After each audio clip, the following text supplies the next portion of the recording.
এক টেবিলে মুখোমুখি দুই পরাশক্তি, আর পুরো বিশ্ব নিঃশ্বাস আটকে তাকিয়ে আছে ফলাফলের দিকে।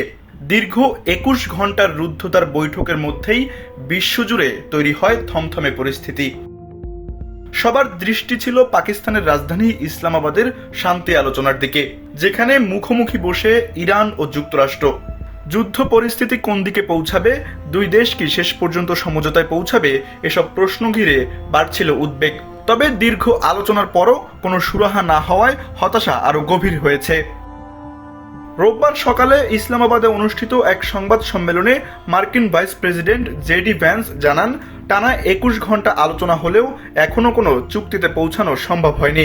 তিনি বলেন, যুক্তরাষ্ট্র একটি স্পষ্ট প্রতিশ্রুতি চায়, ইরান পারমাণবিক অস্ত্র তৈরি করবে না এবং এমন কোনো সক্ষমতা অর্জনের চেষ্টা করবে না যা দ্রুত পারমাণবিক অস্ত্র তৈরিতে সহায়তা করে। তবে বৈঠক আলোচনায় স্পষ্ট হয়েছে, ইরান যুক্তরাষ্ট্রের এই সীমারেখা মানতে রাজি নয়।